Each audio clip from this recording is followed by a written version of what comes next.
Hello and welcome. If you haven't already, I invite you to please click subscribe. There's no obligation, and it allows you to be notified of all new chapters. Additional information about the story, including the author, chapter warnings, and rating, can be found in the description below. All credit goes to the original author. All That Remains by Orphan Account. Chapter 33. Strain and Break. Pebblebrook was a little town in western Gondor. With only 200 people settled within the wood and stone-built homes, its residents lived a simple life. They farmed out in the fields, growing crops and grain, trading their goods with that of the neighboring village, who sold pelts and meat. The town was close enough to Minas Tirith to say that they were, "Just head east, you will find the city there, but far enough away to not care about the larger scale of things or be of any use in war." The people of Pebblebrook were just fine with that. They were happy that no enemies had reason to attack their home, which held no strategic value. However, like with all small villages, Pebblebrook loved its stories. Every night the village elder would sit before a bonfire, telling tales of battles and glory, of joy and despair, of dwarves and elves. Wide-eyed children would gather around him, their wide-eyed parents staying just close enough to hear, as the old man told them of great wars far past, of the magic of elves, and other things that could not all be true.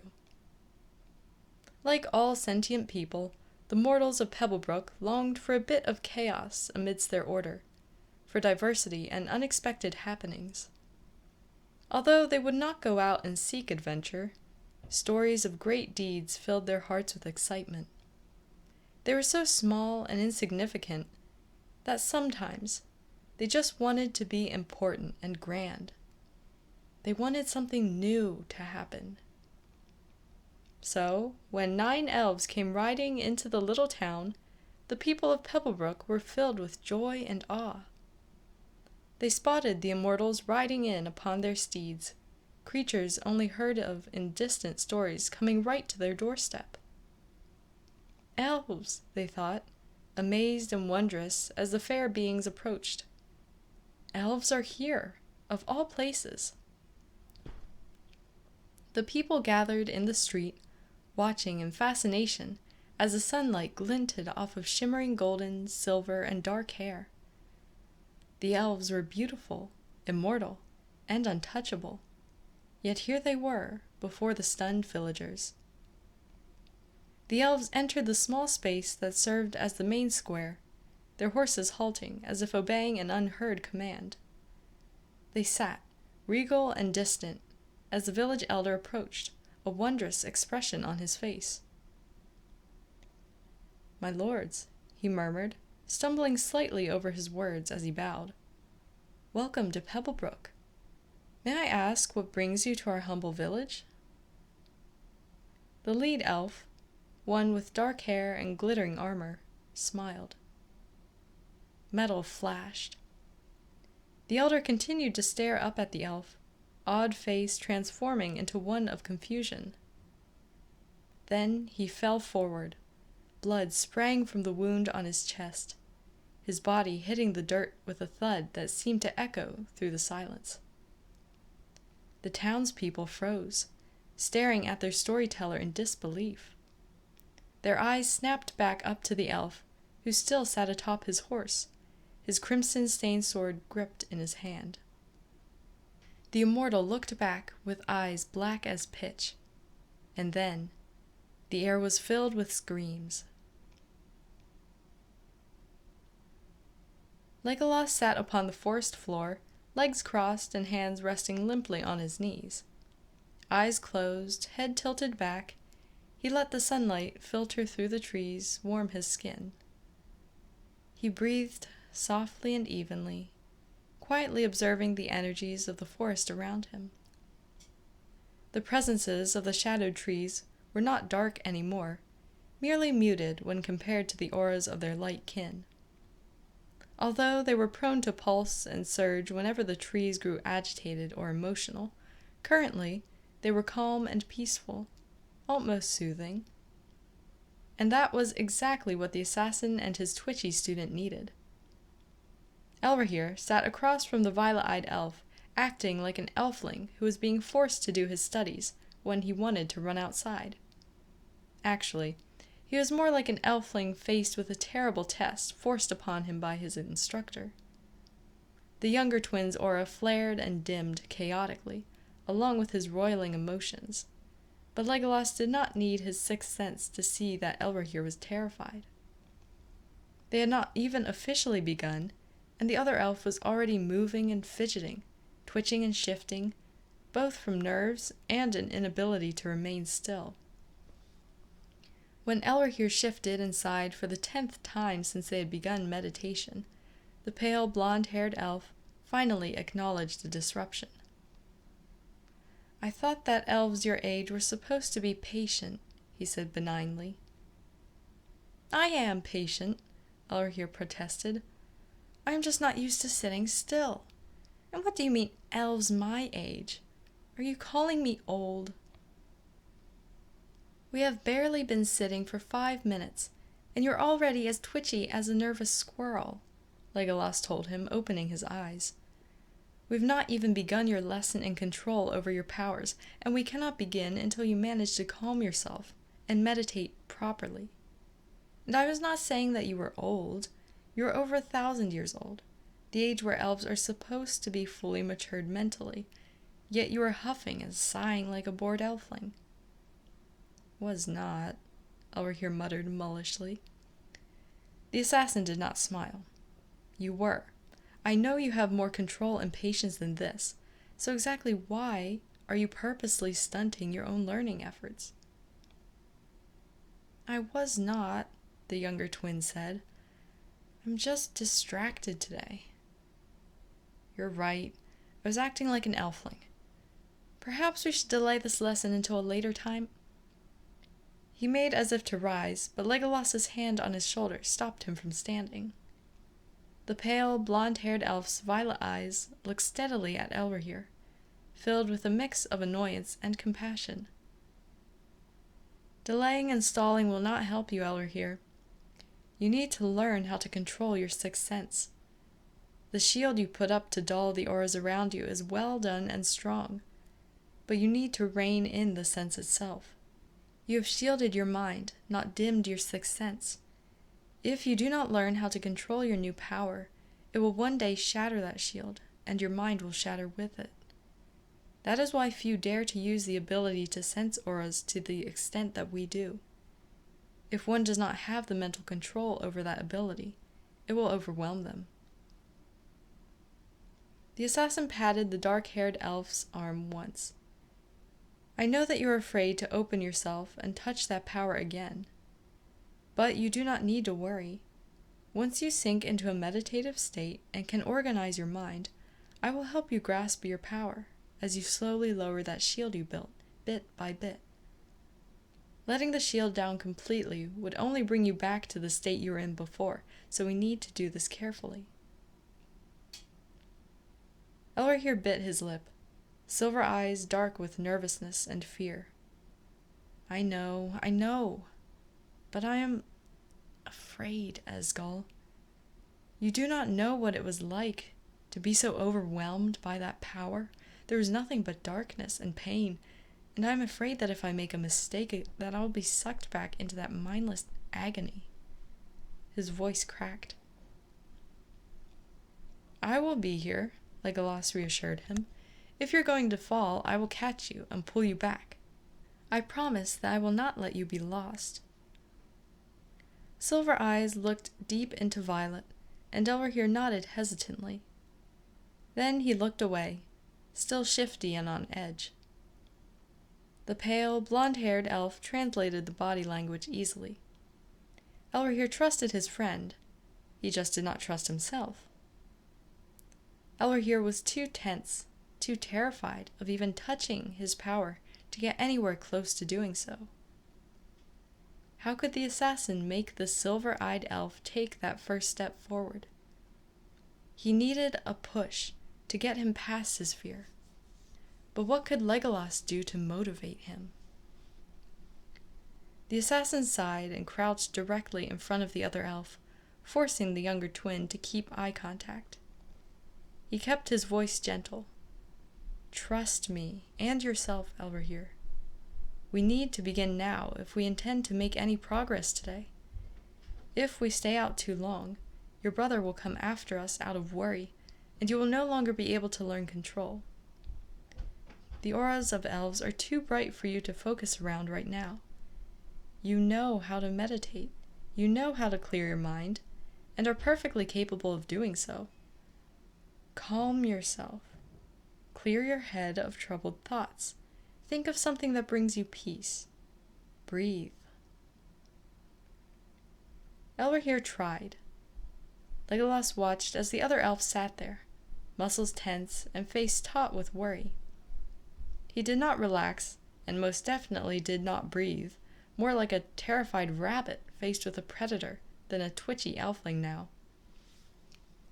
The assassin shook his head. They were still getting nowhere. He could only think of one thing that may reassure the dark-haired elf enough for him to try. Elverhir, the vile-eyed elf said, drawing the other's attention to him once more. How about this? I will release my aura enough for you to sense it as you are now. That way, the eye of the storm will already be in place, so you will not lose yourself to the pain and darkness. The son of Elrond looked visibly startled by the assassin's offer. You would release your inner light? Legolas shook his head. You mistake my aura for my inner light. They can be connected, but a presence is not a soul. A soul is a person's spirit. An aura is that person's energies, which are a mix of physical, emotional, and spiritual. If a person's aura was connected to their soul, then spiritual healing would be impossible, because the healer would be giving up a piece of their soul every time they healed. Auras and energies can be replenished. A soul can rarely mend if it is torn or broken. But you would still be showing something that you normally hide, Elverhir said, still uncertain. I know that you hide your presence completely. When I was ill, I could see it clearly, but now that I'm shielding myself, you're invisible. If I was just seeing with my sixth sense, I would see the energies around you rather than you. Yes, that is true, Legolas admitted. It is another technique that Siren taught me. Most assassins learn to shield their presence, but few are able to blend themselves in with the auras around them. Most leave a gaping hole where their presence is, which only matters if a sensor is nearby. But we're getting off topic. I do not mind you using my aura as a focus point if it will help you feel more comfortable. The twin rose his eyebrows at the violet-eyed elf, still stunned. The assassin did not understand why he was so surprised. Elverhir was his friend. He cared greatly for him and his well-being, and if the dark-haired elf did not learn to control his newfound powers as soon as possible, it would only end badly for him. Legolas needed to help him overcome his trepidation so they could move forward. After a long beat of silence, Elverhir's expression shifted, and his normal, easy smile formed on his face. Lehanan, he murmured, a deep gratefulness in his voice. The assassin merely nodded and closed his eyes once more, gently letting his aura become visible to the world. He knew Elverhir was able to sense him when the other elf breathed a sigh of relief, immediately relaxing. All right, he said, much calmer and more confident than he had been. I'm ready to begin now. Legolas did not respond verbally, merely studying the son of Elrond. Elverhir's chaotic aura had stilled, stabilizing with his mood, and becoming slightly dimmer as the elf calmed and went deep inside himself. The younger twin's breathing evened out and slowed, becoming a steady, soft rasp. The assassin opened his eyes and waited patiently for a few moments before speaking softly. Well done, Elverhir. Allow yourself to sink into your consciousness, feeling your mind and the shield you construct. I feel it, the son of Elrond murmured after a pause. I see it. It's like a light. Good, Legolas encouraged, memories from his own lessons with Siren rising to the forefront of his mind. Can you feel the auras through the shield? Elrohir twitched slightly. Yes. They're dulled and dim. Another twitch. Don't make me let them in. I will not, the assassin promised. Now, do you feel your connection to the auras? Do you see a bond between you and them, like a river or path? The elf shifted his weight slightly, a frown crossing his features. I think that I do. There's something that goes through the shield. It's like a violent flinch. It's a river. It's churning and pulsing and flowing too fast. His breathing began to quicken, but Legolas let his presence expand, wrapping around the other like a protective warm cloak. It's all right, he soothed. Do not look where it goes outside of the shield. Only focus on what is inside. That river is your power. It is chaotic and out of control. You say that it is pulsing and churning. Can you try to calm the water? Elrohir's breathing was still a little too fast. It's not working, he mumbled. It's too much. His aura flared with his rising emotions, but Legolas remained calm. Do not try to calm all of it then. Focus on a small part of the river, put your hand in the water, and focus only on the liquid flowing through your fingers. Instead of a raging river, imagine that water to be a calm stream. Imagine it breaking away from the river to form its own path. Again, the elf's aura shifted, edging towards controlled and calm once more. His expression was slightly distraught and unnerved, but some of the tense lines in his face faded away. Legolas sat and studied his student and his aura carefully, while absently listening to the forest around them, and checking to make sure no too bright presences were headed their way. Finally, Elrohir spoke again. I did it. But the water I changed split into 4 streams. Did I do something wrong? Legolas had to refrain from grinning like a fool. Not at all. That is wonderful, Elrohir. The river was Elrohir's power, his sixth sense reaching out to the auras around him in a raging surge of water. Turning the river into a single stream had been the first step in slowly learning control, but dividing that stream into smaller, easier controlled ones had been the next.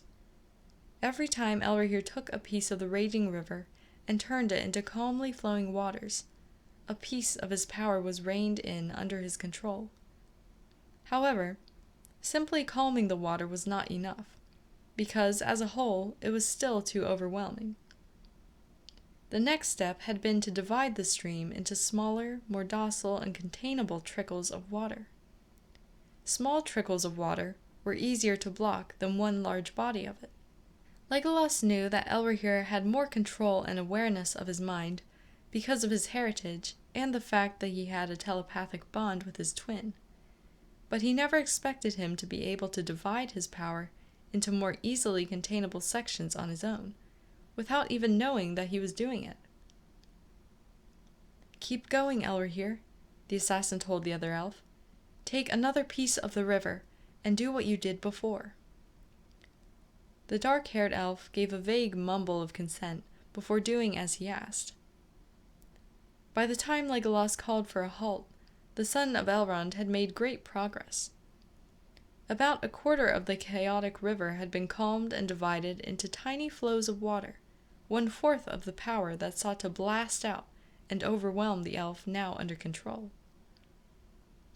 Legolas could tell that Elrohir was exhausted, both physically and mentally. His silver eyes were half closed, and he was slightly slumped where he sat.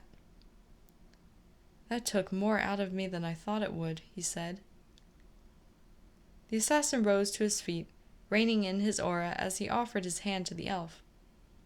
"Indeed, many do not realize that working with the mind and subconscious can be as tiring as running for days without stopping. You did well, Elrahir, much better than you and I expected, and you did not fall once." They slowly began to make their way back towards the Elven King's palace. Elrahir looked up at the shadowed trees they were walking under, quiet and quite solemn. "The only reason I did not fall into that darkness again was because of you. I felt your aura stabilizing me. I cannot thank you enough for letting me sense it. I know you like to keep things hidden." Bright silver eyes turned to look at the pale, blonde-haired elf, and the twins spoke almost wistfully. "I understand why you hide your presence, but a part of me wishes you would not.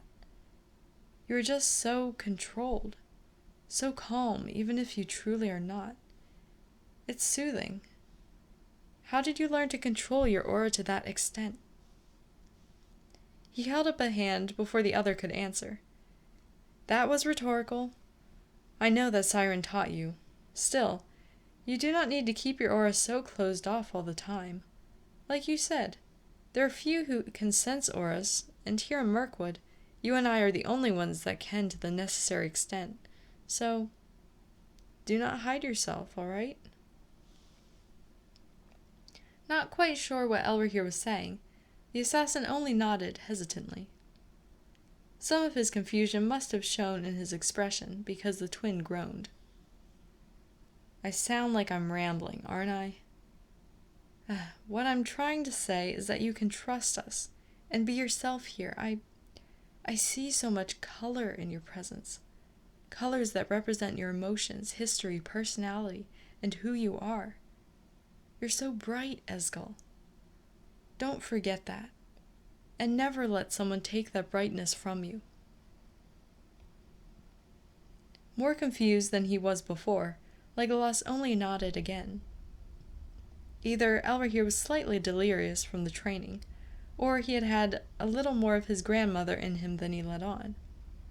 If the latter was true, then it seemed that the twins' sixth sense may not have been his only gift to be amplified. "Gwador, Estelle, and Elladan are coming." The words left his mouth before he fully registered that he had sensed their presences. Telling others of approaching auras was becoming instinctive, it seemed. Elladan appeared first, looking agitated and concerned. Most of his worry trickled away when he saw his brother, but the irritation remained. Elrahir quirked an eyebrow at the older twin, looking just like a less worn version of their father. "Why do you look as if you found centipedes in your bed?" he asked, then paused. "If you do find any, I did not do it." Identical silver eyes narrowed suspiciously. "Noted," he growled, but some of his annoyance drained away.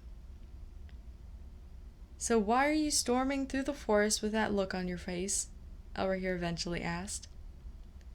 Elladan huffed, shrugging. "I just came to find you, and Estelle and Glorfindel decided to come with me. Things are a little tense back at the palace, and we just wanted to get away for a while." Elrahir and Legolas were not surprised. It had only been a couple of days since the hobbits and Rivendell elves had arrived in Mirkwood, and all parties involved were still struggling to adjust to the changes. Differences in culture and mindsets had caused many clashes between groups, all struggling to coexist when they had been separate for so long. The uniting of the people within Mirkwood was going to be easier said than done. Also, for the three, it was most likely go out here and wander or hover at Arister's bedside, the scholars still showing no signs of waking. Even the combined force of Elrond, Mirkwood's healers, Celeborn, and Galadriel could discover nothing about what was wrong with the elf. Elrond and his family, plus Glorfindel, had been taking turns sitting at Arister's bedside, like an unofficial guard for their friend. Even though it was slightly uncaring for the scholar, Legolas was glad that 4 of the 5 people had decided to get away from the palace and the burdens within it for a while. "You are lucky that you were out here," Aladan grumbled. "Estelle, Glorfindel, and I were forced into a meeting along with Adar, Daradar, Daraneth, and the Elven King, and those bunch of idiots that call themselves a council." Legolas suppressed a groan. "What have they done now?" "Nothing, thanks to Thranduil," Aragorn said, though he was obviously annoyed. "The meeting was about the hierarchy in Mirkwood, now that elves from Imladris and Lothlorien are here. It was decided that the respective leaders would lead their people as they did while they were in the palace, but in cases having to do with the entire realm, they would have to refer to Thranduil or one of the princes. The council made a fuss. They wanted the warriors from the other realms to answer to them, but Thranduil was having none of it. "What I do not understand is why the council is acting like this," Aladan said irritably. "They should be working with the Elven King rather than dragging their heels and acting like snappish hounds." "They are afraid," Glorfindel said quietly, Legolas nodding in agreement. "They fear the future, and the sudden changes thrust upon them. Many elves do not like change, particularly those who are in positions like theirs. And to have such rapid changes in the realm and the world around them is making them unsettled." "Unsettled or not, I think that Ammon character needs to be locked in a closet until all of this is over. Or the dungeons. Preferably the dungeons," Aladan revealed, ignoring the Balrog Slayer's warning look. "He was one of Orifer's advisors," Glorfindel half-heartedly defended the elf. "He likes change in the kingdom less than many of the others. I remember him throwing a fit when Thranduil chose to marry Luaneth, a Sylvian elf. It was back when Orifer was king, but he allowed it. I still remember Ammon's vocal opinion about the matter, however." "Does he dislike Thranduil?" Legolas asked, eyes narrowed. "He respects him and will follow him, but he does not approve of many of the Elven King's beliefs and decisions," the Vanir revealed. "I only know of this because of letters between Elrond and Thranduil about the matter. I'm afraid that Ammon may continue to be a thorn in our sides in the future." That was an unpleasant thought. They lingered out in the forest for as long as they could, unwilling to give up the freedom of the forest. The Elven King's palace was so tense and charged that it was hard to go back, and Legolas had a feeling his 4 comrades were all beginning to understand why he preferred solitude. Eventually, they returned and went their separate ways, Legolas wandering outside of the Elven King's halls and wondering why he lingered. He had promised Elrohir that they would continue his lessons tomorrow, but he had no reason to stay within the palace until then. He liked the calm and non-judgmental forest more than the chaotic caverns, yet he found himself drawn to the Elven King's home more and more. While he would have walked away without a thought years ago, now he had less of a desire to immediately leave. "It must be because all of my friends are here," he mused, as he sat in the limbs of a tree on the grounds. "They are here and safe, and I want to be here with them. I do not want to be alone anymore, not as much as I did before." The realization was sudden and startling. "Have I changed so much?" he wondered, the faces of his closest friends, family, flashing through his mind. "Do I crave companionship now rather than solitude? Do I love and trust these people that greatly?" Raised voices interrupted his thoughts, and he moved through the branches, peering down at the people. 6 elves were standing below his tree, 3 from Mirkwood, 3 from Lothlorien, their different realms made obvious by the armor and colors they wore. Legolas noted a couple hobbits hovering near the wall, most likely watching the exchange like him. "How dare you speak of this realm with such scorn?" one of the Mirkwood warriors, Glamour, was shouting, the normally calm elf's expression twisted with rage. The Galadrim he spoke to did not seem bothered by his fellow elf's anger, looking down at Glamour like he was a mangy stray dog that had followed him home. "I only speak the truth, wood elf. You and your king must have failed spectacularly in keeping the shadow back if you need Vala magic to force the darkness out." "We did not fail," the Glamour snarled. "We fought and kept the shadow back with our own power for hundreds of years, which is more than could be said of you. The Elven King did not need to use a ring of power as a crutch to hold back the enemy, nor did his realm fall the moment that power failed." The Galadrim's face darkened, his cold composure shattering as he glared at the other elf. "Do not insult my lady." "Then do not insult my king, Noldo Kinslayer," Glamour spat. The Galadrim lunged for the Mirkwood warrior, tackling him to the ground. The other 4 elves quickly joined the fight, shouting and brawling without a care for dignity or camaraderie. The hidden assassin and visible hobbits could only stare in shock at the display of violence, not brought about by darkness or evil, but the natural rage, fear, tension, and grief within the elves. Legolas could only stare at the fist fight in bewilderment for a moment before his expression hardened. He leapt down from the tree, landing amidst the elves. "Enough!"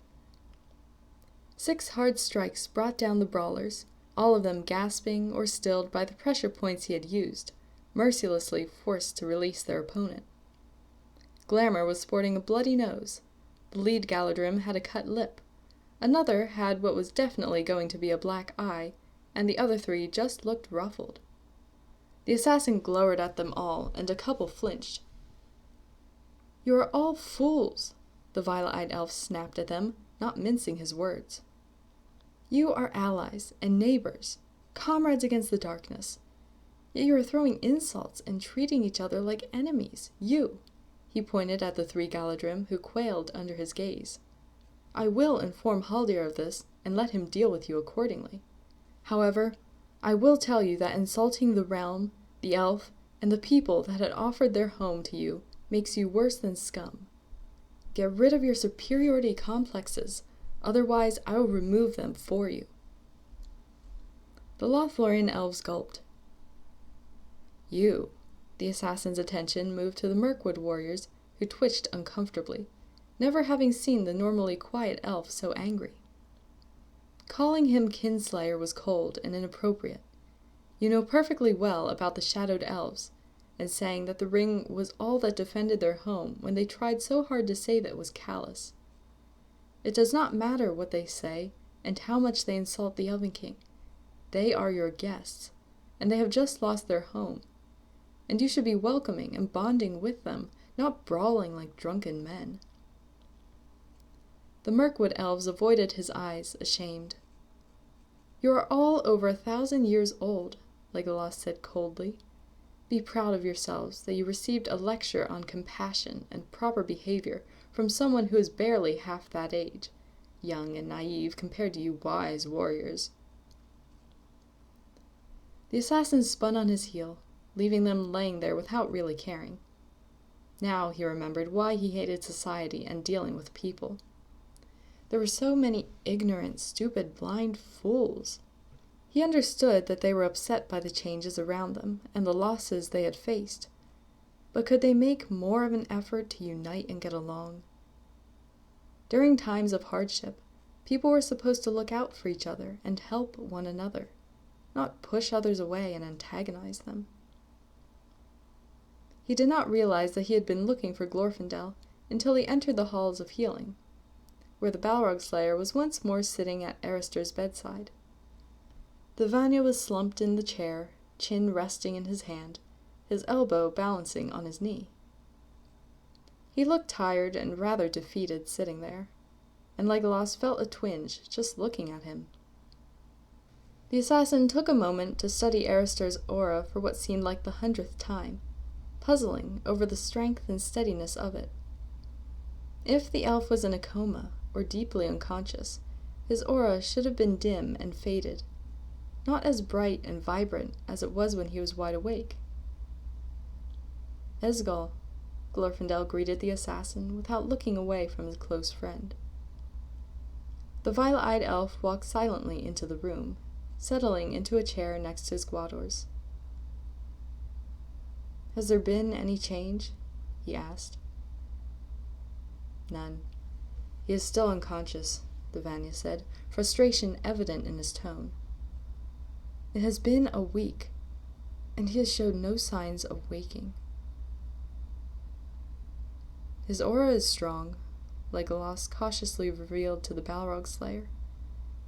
"If I did not know better, I would say he was aware and conscious." Glorfindel finally looked at him, brow furrowed with concern. "That does not make sense. Nothing about his condition does. He did not receive a blow to the head. He is not comatose. His breathing and body are fine. He does not appear to be suffering from dehydration or a lack of food, but he just lays there, never waking." The Balrog Slayer sounded miserable by the end. Legolas sighed heavily, feeling only a portion of his Gwador's burden. "So many things do not make sense lately." He scowled as he thought about the fight earlier. "The future is going to be difficult to face." "Indeed," Glorfindel agreed, turning to the assassin. "So, how was Elrohir's lesson? He did not speak about it on the way back here. Is he doing all right?" "He is," the assassin said, lips inching upward. "Once I helped him get over his fear, he did quite well." "Good," the golden-haired elf sighed. "That is one less thing to worry about then. There is the one thing I do not understand, though. You go out into the forest, so he is not near the auras of elves, but wouldn't the trees' auras hurt him as well?" "Not the shadow trees," Legolas explained, glad to distract the Balrog Slayer from his worry for a moment. "Their auras are dim compared to their light-kins, and since they are no longer infected with true darkness, being exposed to their presences will not hurt Elrohir like the auras of shadowed elves did. Also, the trees purposely pulled in and contained their presences while he was training." Glorfindel gave a short laugh, a smile crossing his tired face. "Let me guess. They did this without any prompting from you?" The assassin nodded, and the Balrog Slayer chuckled again, more light-hearted this time. "Those trees will do anything for their Dalas. They sit mornestel Thranduil." The two elves froze, turning to stare at Aristor. The scholar shifted slightly, and Glorfindel practically leapt forward, kneeling beside the bed. "Aristor," he called, voice filled with hope. "Can you hear me, Melanin?" The dark-haired elf shifted once more, then went still. Glorfindel called his name a few more times, despair quick to return as he realized that the scholar was back to being unresponsive. Legolas watched as the Vanya slowly stood and walked outside of the halls of healing, the assassin hesitantly following the other elf. The violet-eyed elf flinched as Glorfindel punched the wall, giving a cry of pure anger as his fist met the stone, the rock cracking a little from the blow. "Valor curse it!" he shouted. Legolas unconsciously stepped back, away from the Balrog Slayer's rage. Glorfindel noticed, eyes flicking wide with shock, before he mutely shook his head, sliding down the wall to the floor and placing his head in his hands. The younger elf observed him warily, before sitting as well, directly beside the golden-haired elf. He carefully placed a hand on the other's shoulder, not saying anything. Soothing words were meaningless when one did not know if everything was going to be all right. He did not speak, only sat there and gave physical comfort, even as Glorfindel began to cry.